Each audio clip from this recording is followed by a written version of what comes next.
sind hier an den Lüngener Alpen, direkt am Fjord.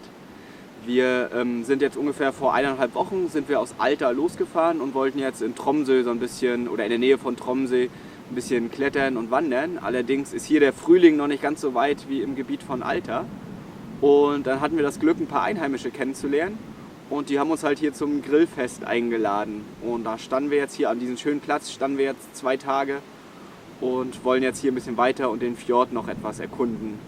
Wir sind gestern die Berge hinter uns auch schon mal ein bisschen raufgegangen, aber recht weit sind wir nicht gekommen, weil das Schmelzwasser, was gerade runterläuft, ist echt enorm und halt auch überall rutscht das Erdreich ein bisschen ab und da muss man schon echt vorsichtig sein.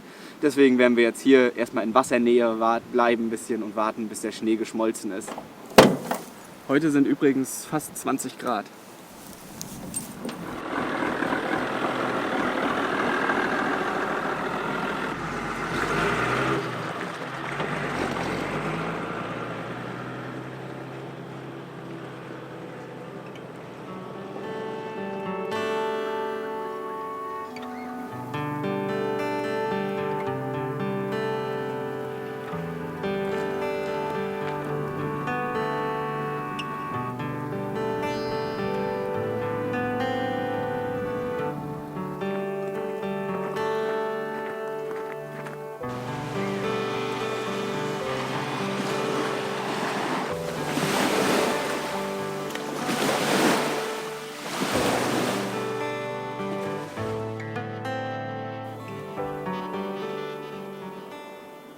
Dass es zurzeit ein bisschen gefährlich ist, in den Bergen wandern zu gehen, haben wir heute Nachmittag dann auch gemerkt.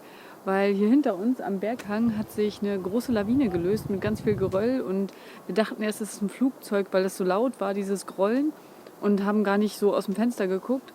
Und dann haben wir gesehen, dass sich da hinten der halbe Abhang gelöst hat. Wir konnten das aber nicht mehr filmen, leider. Und heute beim Abendessen hören wir es dann wieder grollen, allerdings ein bisschen leiser, aber näher dran. Und da hat sich auch wieder hier am Hang eine kleinere Lawine gelöst.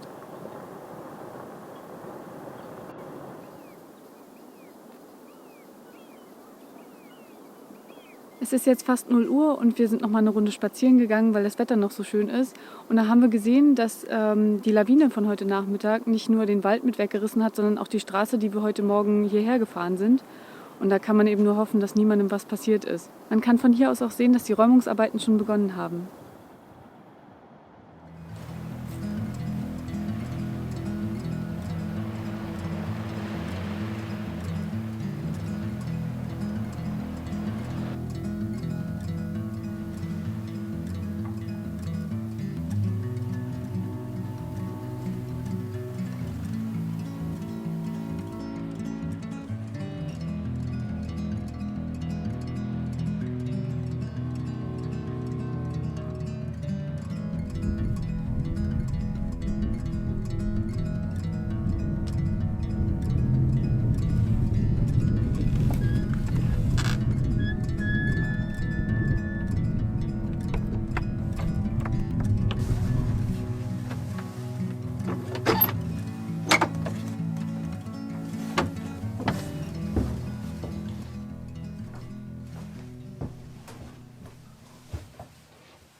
Wir sind jetzt ganz im Norden der Lyngen-Halbinsel und hier ist halt so eine kleine Schutzhütte für Wanderer.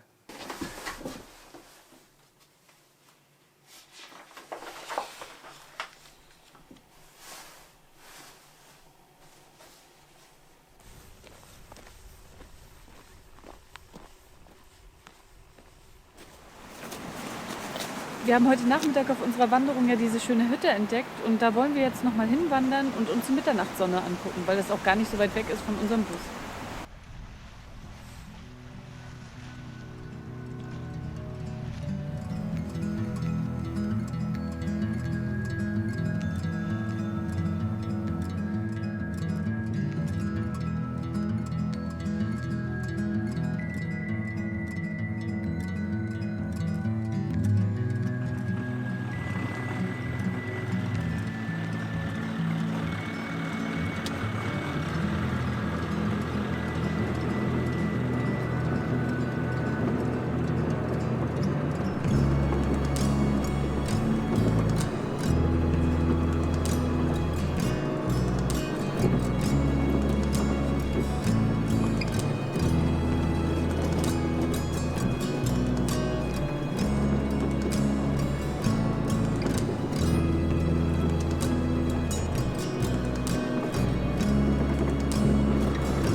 gehen mal wieder unserer Lieblingsbeschäftigung nach, Reifen wechseln.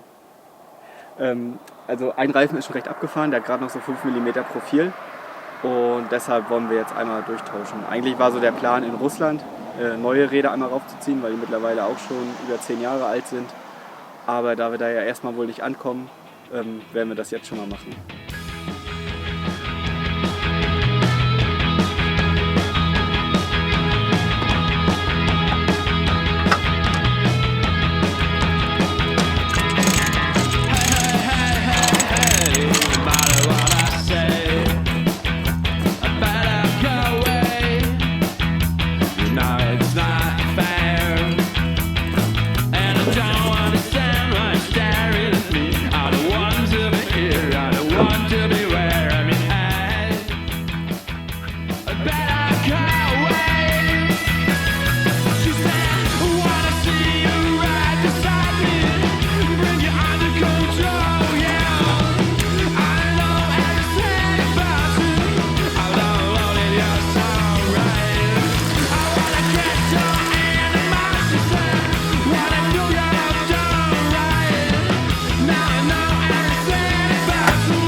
Wir sind hier immer noch in den Lüngner Alpen und wir sind jetzt hier zum Blåvatnet gewandert. Und das ist hier echt hübsch.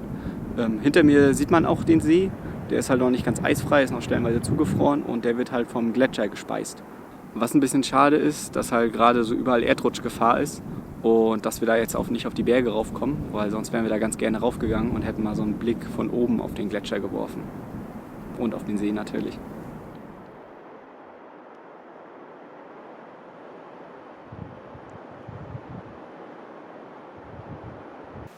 Wir waren jetzt über eine Woche auf der Lyngenhalbinsel und wollen jetzt weiter mal wieder Richtung Tromsø.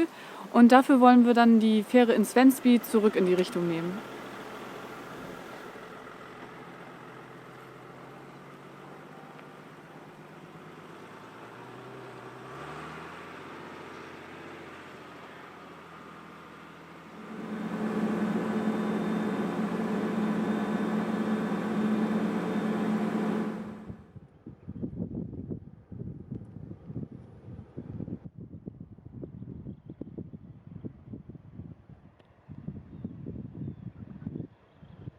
Wir sind jetzt schon eine Weile auf Kvaløya und waren hier schon einige Male wandern. Das ist wirklich wunderschön hier. Allerdings ist es ein bisschen besser besucht. Durch die Nähe zu Tromsø ist hier doch einiges los. Einen ruhigen Platz haben wir trotzdem gefunden. Aber jetzt wollen wir erstmal weiter nach Brensholm. Da soll es einen ganz tollen Kletterspot geben, direkt am Wasser.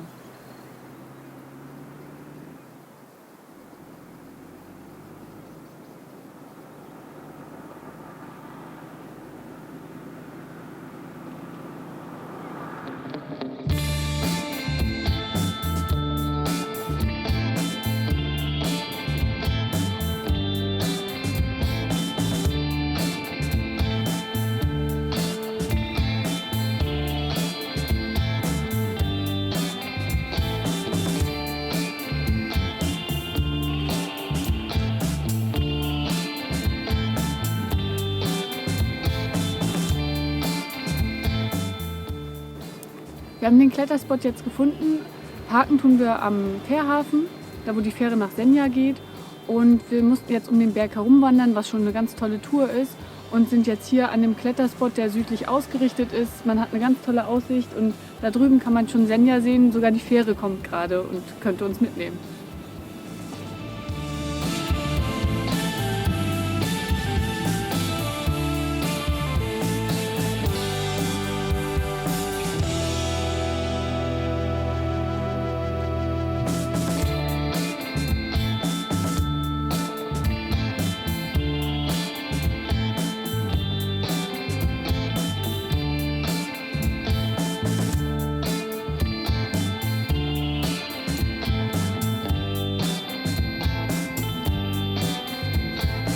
Fast geschafft.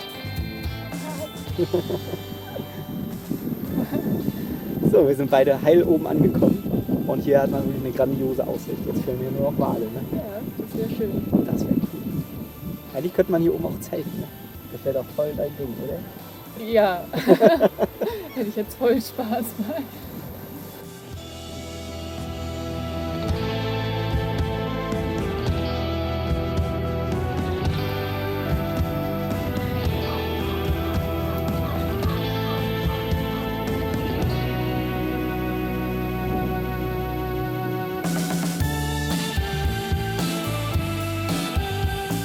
Knappe Kiste. Viel länger hätte die Route nicht sein dürfen.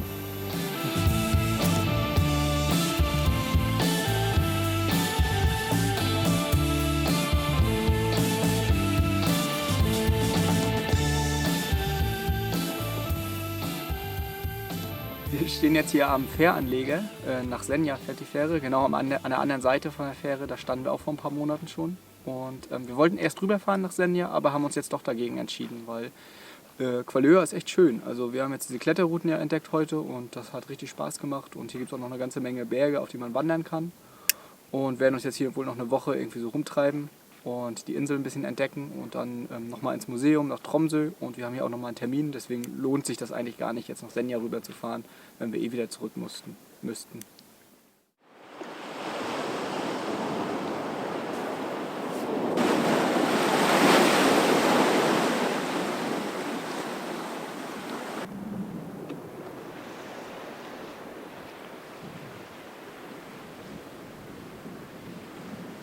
Wir hätten gestern auch an dem Fähranleger stehen bleiben können, aber da sich unser Tagesrhythmus etwas nach hinten verschoben hat, weil es ja immer hell ist, wollten wir da dann doch nicht stehen bleiben, weil morgens dann die Fähre wieder fährt und dann doch viel Autoverkehr sein wird. Und deshalb sind wir einfach die Straße ein bisschen wieder zurückgefahren und haben uns hier so einen schönen Stellplatz am Wasser gesucht. Wenn man die Straße jetzt noch weiterfährt, dann kommt man nach Sammerøya, auch eine Insel, und das soll da sehr, sehr schön sein, aber das schauen wir uns vielleicht in ein paar Tagen an. Jetzt wollen wir erstmal das gute Wetter nutzen, um nochmal klettern zu gehen.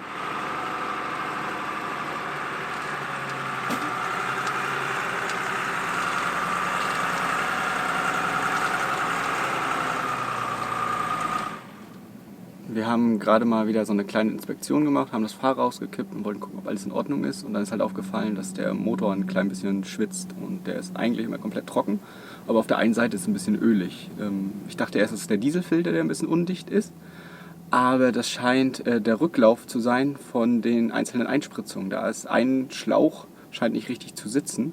Und da ist es ein bisschen feucht, nicht doll, aber es fällt halt gleich auf, weil normalerweise ist der Motor immer trocken und da ist immer so eine Staubschicht drauf. Ja, die Schläuche sind auch nicht irgendwie mit Schellen befestigt. Wir müssen mal gucken, wir machen da jetzt eine kleine Schelle an der Stelle rum.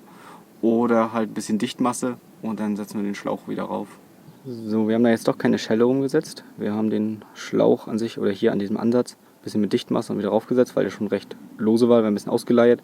Optimal wäre natürlich, wenn man diesen kleinen Schlauch austauschen würde, aber wir hatten halt nur einen transparenten dabei. Und ich weiß nicht, ob der treibstoffbeständig wäre. Und das müsste eigentlich halten. Mit der Dichtmasse haben wir ganz gute Erfahrungen gemacht.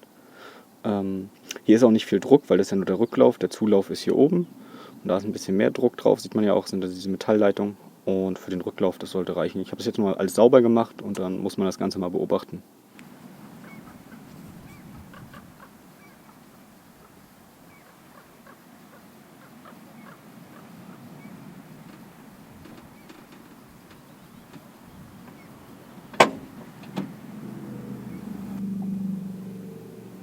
Schöne Aussicht, ne? Ja, ist das perfekte Büro.